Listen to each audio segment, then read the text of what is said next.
ఇక తెలంగాణ భవన్లో మాజీ మంత్రి కేటీఆర్ మీడియా సమావేశం నిర్వహిస్తున్నారు. లైవ్ చూద్దాం. సుప్రీంకోర్టు ఆదేశాలకు అనుగుణంగా ఒక కమిటీని కూడా ఏర్పాటు చేసింది ఆ స్థలాలను గుర్తించడానికి. అందుకే 0.4 క్యానపీ ఉన్న ఈ భూమి ఖచ్చితంగా అటవీ భూమి. మీరు చూస్తారు సుప్రీంకోర్టు ఆల్రెడీ దాన్ని అటవీ భూమిగానే చెప్పింది. మన జస్టిస్ గవాయ్ గారు కూడా చెప్పారు. ఫారెస్ట్ కన్జర్వేషన్ యాక్ట్ 1980 ప్రకారం రేవంత్ రెడ్డి గారు చేసిన అతిపెద్ద ఫైనాన్షియల్ ఫ్రాడ్ ఏంటి అంటే ఒక అటవీ భూమిని ఇవాళ తాకట్టు పెట్టడం లేదా అమ్మడం. ఆ అధికారం గవర్నమెంట్ కూడా లేదు. మీకు తెలుసు పోడు పట్టాలు మేము ఇచ్చాం గతంలో. పోడు పట్టాలు కూడా మీకు తెలుసు ROFR కింద పోడు పట్టాలు కూడా they won't give you complete rights on the land. మీరు దాన్ని అక్కడ సాగు చేసుకున్న దానికి అవకాశం ఉంటుంది, పొజిషన్కి అవకాశం ఉంటుంది తప్ప ఓనర్షిప్ ఉండదు, దాన్ని అమ్మేదానికి అవకాశం ఉండదు పోడు పట్టా విషయంలో కూడా.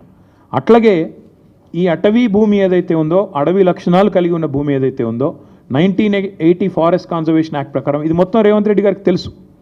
ఆయనకు తెలియదని కాదు, ఆయనకు తెలియకుండా జరిగింది అనడానికి కూడా లేదు. ఇక్కడ ఇంపార్టెంట్ ఇష్యూస్ 2-3 నేను మీకు స్పష్టంగా చెప్తాను. ఒకటి, ఎలాంటి ఎన్వైరన్మెంటల్ ఇంపాక్ట్ అసెస్మెంట్ జరగలేదు అని చెప్పి మరి అటవీ శాఖ అనుమతి లేదు, ఎన్వైరన్మెంటల్ ఇంపాక్ట్ అసెస్మెంట్ లేదు, ఇంకా ట్రాన్స్ఫర్ కూడా టైటిల్ది పూర్తిగా కాలేదు.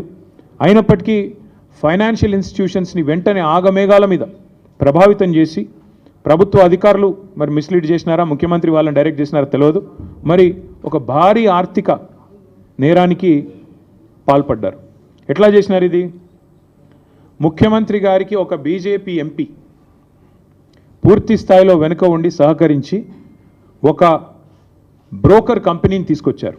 ఆ కంపెనీ పేరు Trust Investment Advisers Private Limited అనే పేరుకు మర్చెంట్ బ్యాంకర్, బట్ చేసేది బ్రోకరేజ్. వారు ఈ కాన్సెప్ట్ వారికి చెప్పారు, మీకు FRBMను బైపాస్ చేస్తూ మీకు డబ్బులు తెచ్చిస్తాము, మీరు దానికి గాను మాకు డబ్బులు ఇవ్వండి, ఆ తర్వాత మీ ఇష్టం ఉన్న వాళ్ళకు భూములు అమ్ముకోండి. ఇది ఓవరాల్గా స్కీమ్. దీనిలో అన్ని నిబంధనలు మొత్తం అన్ని చట్టాలు నిబంధనలు సుప్రీంకోర్టు తీర్పులు అన్నిటినీ తుంగలో దొక్కారు. RBI గైడ్లైన్స్ను కూడా తుంగలో దొక్కారు. ఎట్లా? I will explain to you. ఈ ట్రస్ట్ ఇన్వెస్ట్మెంట్ అడ్వైజర్ అనే కంపెనీ వారికి రాష్ట్ర ప్రభుత్వం ఇప్పటికే 170 కోట్లు, దాదాపు 170 కోట్లు, 169 కోట్ల చిల్లర వారు ఇప్పటికే లంచం రూపంలో చెల్లించారు. వాళ్ళు సరే దాన్ని కమిషన్ అంటారు, నేనైతే పక్కా చేసింది నేరం కాబట్టి లంచమనే అంటున్నా. ఆ ట్రస్ట్ ఇన్వెస్ట్మెంట్ అడ్వైజర్ వాళ్ళు ఇంకొక ఫైనాన్షియల్ అడ్వైజరీ సర్వీసెస్ ఫామ్ని ముంగట పెట్టారు. బీకన్ ట్రస్టీషిప్ అనే కంపెనీని రంగంలో దించారు. ఇదంతా కూడా ఏంటంటే ఒక స్కీమ్ ప్రకారం. ఇక్కడ ఇంపార్టెంట్ పాయింట్, పేరుకు పోయిన సంవత్సరమే రాష్ట్ర ప్రభుత్వం మాకు సుప్రీంకోర్టు తీర్పు రాగానే ఈ భూమిని మేము 75 కోట్లు పర్ ఎకరం మేము TGIACకి బదలాయిస్తున్నామని చెప్పి ఒక జీవో ఇచ్చింది. కానీ జీవో మాత్రమే ఇచ్చింది తప్ప ఆ ల్యాండ్ను ఏలియనేషన్ చేయలేదు, సేల్ డీడ్ చేయలేదు, మ్యూటేషన్ కూడా కాలేదు. అయినప్పటికీ తనకు చెందని భూమి, ఇంకా మ్యూటేషన్ అయితేనే నీ పేరు మీదకి ఓనర్షిప్ వస్తేనే ఆ ల్యాండ్ నీదన్నట్టు లెక్క. ఇప్పుడు HCU కూడా అదే అంటున్నారు కదా, HCUకి ల్యాండే లేదు, HCU ల్యాండ్స్ అన్ని మావే అని గవర్నమెంట్ ఎందుకు అంటుంది? ఎందుకంటే మ్యూటేషన్ కాలేదు కాబట్టి ఇంకా రికార్డ్స్ ప్రకారం నాదే ప్రభుత్వ భూమి అని ఈరోజు కూడా ప్రభుత్వం అదే వాదన చేస్తూ ఉంది. ఇవాళ ఇక్కడ కూడా అక్షరాల అదే జరిగింది. జనరల్గా ఇప్పుడు ఉదాహరణకి మీరు ఎవరైనా సరే వ్యక్తిగతంగా మనం ఒక ప్రాపర్టీ, మనకు ఒక ఇల్లో ఫ్లాట్ ఉందనుకోండి, లేదా ఒక ప్లాట్ ఉందనుకోండి, దాని మీద లోన్ తీసుకోవాలనుకుంటున్నారు తనఖా పెట్టి. జనరల్గా ప్రాసెస్ ఏముంటుంది? ఆ ఏరియాలో మీరు ఫలానా ఏరియాలో మీకు ఒక ఫ్లాట్ ఉంది, దాని యొక్క రిజిస్టర్డ్ వాల్యూ ఎంత, మీరు రిజిస్టర్ చేసుకున్నప్పుడు ప్రభుత్వానికి ఏ రిజిస్ట్రేషన్ రేట్ ప్రకారం మీరు డబ్బులు కట్టారు, స్టాంప్ డ్యూటీ ఎంత కట్టారు, దాన్ని బట్టి రిజిస్టర్డ్ వాల్యూ ఎంత. కాకపోతే జనరల్గా ఏముంటుంది, రిజిస్టర్డ్ వాల్యూకి జనరల్గా మార్కెట్ వాల్యూకి ఉండే కొంత అంతరం ఉంటుంది. ఆ మార్కెట్ వాల్యూ ఎంత, దాన్ని బేస్ చేసుకొని మీకు అల్టిమేట్గా లోను ఇస్తారు. ఎందుకంటే దాన్ని తనఖా పెట్టుకోనో లేకపోతే దాన్ని గ్యారంటీ కింద పెట్టుకొని మీకు ఇస్తారు.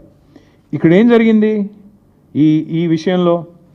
1 కాదు 2 కాదు, అన్నిటినీ తుంగలో దొక్కుతూ ఈ ఫారెస్ట్ యాక్ట్ కానీ ఇందాక నేను చెప్పినట్టు అసలు ఓనర్షిప్ లేదన్న విషయం పక్కన పెట్టి TGIAC has no ownership of the land. TGIAC ఒక పేరుకు ఒక జీవో ఇచ్చారు తప్ప ఇంతవరకు సేల్ డీడ్ కాలేదు, ఎలినేషన్ కాలేదు, మ్యూటేషన్ కాలేదు. TGIAC is not the owner of the land.